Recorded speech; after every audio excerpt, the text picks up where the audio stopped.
ஆன்மீக நண்பர்கள் அனைவருக்கும் வணக்கம். ஹோம் ஸ்ரீ மகாபெரியவா திருவடிகள் சரணம். நாம் இன்னைக்கு இந்த வீடியோவில் என்ன பார்க்க போகிறோம் அப்படின்னா, குலதெய்வம் வீட்டில் இருப்பதை இப்படி நாம் கண்டுபிடிக்கலாம். 6 எளிய அறிகுறிகள். அது தெரிஞ்சுக்கிறதுக்கு முன்னாடி இது வரைக்கும் நம்ம சேனலை சப்ஸ்கிரைப் பண்ணாதவங்க சப்ஸ்கிரைப் பண்ணிக்கோங்க. இந்த வீடியோ பிடிச்சிருந்துச்சுட்டு ஒரு லைக்கும் கொடுங்க. வாங்க இப்போ நம்ம வீடியோக்குள்ளே போகலாம். நம்மளோட குலத்தை காக்கக்கூடிய குல தெய்வத்தை வாழையடி வாழையாக நம்ம வணங்கி வந்து கொண்டு இருப்போம்.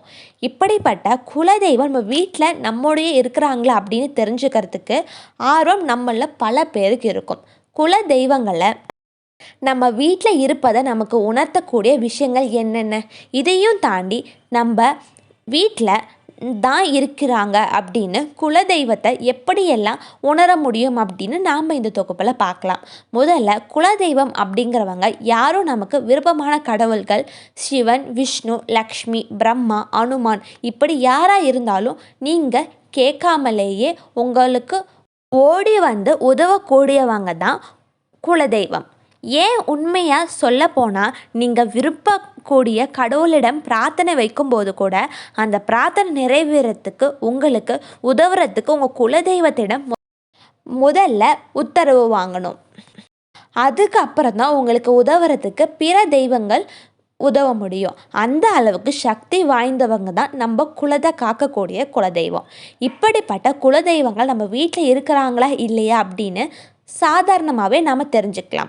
உங்கள் வீட்டில் வறுமை, பண கஷ்டம் இது போன்ற சிக்கல்கள் தொடர்ந்து கொண்டு இருக்குது அப்படின்னா உங்கள் வீட்டில் குலதெய்வம் இல்லை அப்படின்னு தெளிவாக நீங்கள் புரிஞ்சுக்கலாம்.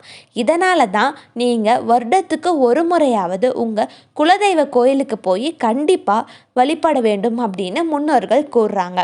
அப்படி நீங்கள் உங்கள் குலதெய்வ கோவிலுக்கு வழிபட்டு முடிச்சுட்டு வரும்போது உங்கள் வீட்டுக்கு குலதெய்வம் உங்களுடன் வந்து இருப்பாங்களா இல்லையா அப்படின்னு சந்தேகம் வரும்பொழுது பின்னாடி வரும் அறிகுறிகளை வச்சு நாம் அறிஞ்சிக்கலாம்.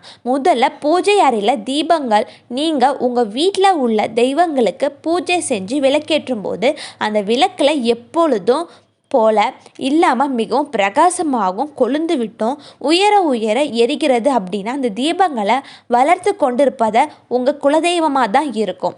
அதையும் தாண்டி அந்த தீபமானது வெள்ளை நிறமாவோ அப்படி இல்லைன்னா வயலட் நிறத்திலோ எரியுது அப்படின்னா உங்கள் வீட்டில் குலதெய்வம் இருக்கிறாங்க அப்படின்னு அதுக்கான அறிகுறி.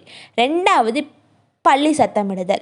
ஆமாம், உங்கள் வீட்டில் பூஜை அறையில் பள்ளிகள் நடமாட்டம் இருந்து கொண்டே இருக்குது அப்படின்னா அந்த இடத்துல இறை சக்தி, ஏதாவது தெய்வ சக்தி அதிகமாக இருக்குது அப்படின்னு அர்த்தம்.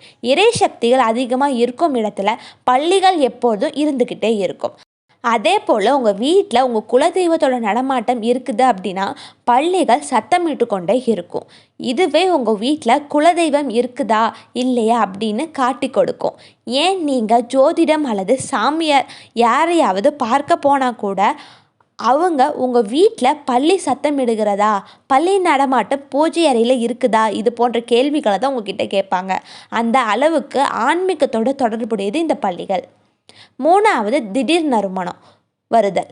ஆமாம், வீட்டில் சந்தனத்தில் நறுமணம், விபூதியில் நறுமணம், பூவில் நறுமணம், இந்த வாசனைகள் எல்லாம் உங்கள் வீட்டில் திடீர் அப்படின்னு வருது அப்படின்னா உங்கள் வீட்டில் குலதெய்வத்தோட நடமாட்டம் இருக்குதுன்னு அர்த்தம். கோவிலில் உங்கள் குலதெய்வத்திற்கு செய்யப்படும் சந்தன அபிஷேகம், விபூதி அபிஷேகம் அப்படின்னு எல்லாத்தையும் செய்வாங்க. அவங்க அணிவிக்கும் மாலைகள் இது போன்று இந்த அபிஷேகம் எல்லாத்தையும் முடிஞ்சு உங்கள் குலதெய்வம் உங்கள் வீட்டுக்கு வரும்பொழுது உங்கள் குலதெய்வத்தோட கூடி அந்த வாசனைகளும் உங்கள் வீட்டுக்கு வரும். நம்மள பல நபர்கள் உங்கள் வாழ்க்கையில் நடந்திருக்கும். இது குலதெய்வம் உங்கள் வீட்டில் இருக்கிறாங்க அப்படின்னு உறுதி செய்யக்கூடிய ஒரு அறிகுறி தான். மேலும் சில குடும்பத்தினரை கருப்பன், ஐயனார், முனியசாமி அப்படின்னு ஆண் தெய்வங்களை குலதெய்வமாக இருக்கும். இந்த தெய்வங்களுக்கெல்லாம் நாம் சுருட்டு ஒரு பிரசாதமாக வச்சு வழிபடுவோம். அதற்கும் ஏற்றார் போல் உங்கள் வீட்டில் சம்பந்தமே இல்லாமல் திடீர்னு சுருட்டு வாசனை வருது அப்படின்னு நீங்கள் உணர்ந்தீங்க அப்படின்னா உங்கள் குலதெய்வத்தோட நடமாட்டம் உங்கள் வீட்டில் இருக்குது அப்படின்னு நீங்கள் முழுமையாக நம்பலாம். நாலாவது, எலுமிச்சை-பழம். ஆமாம், நீங்கள் எப்பொழுதும் கோவிலுக்கு சென்று வரும்போது அங்கு கொடுக்குற எலுமிச்சை பழத்தை வாங்கி உங்கள் வீட்டில் நிலைவாசல் அப்படி இல்லைன்னா பூஜை அறையில் வச்சுடுங்க.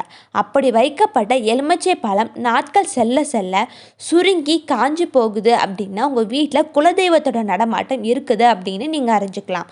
ஆனால் அதே எலுமிச்சை பழம் அழுகி போயிட்டு நிலையில் இருக்குது அப்படின்னா உங்கள் வீட்டை இறைசக்தி அப்படின்னு துளி கூட இல்லை, துர்சக்திகளோட ஆதிக்கம் தான் அதிகமாக இருக்குது அப்படின்னு நீங்கள் உணரலாம். 5வது காகம். ஆமாம், காகமும் உங்கள் வீட்டில் குலதெய்வம் இருக்கிறத உங்களுக்கு தெளிவுபடுத்தும்.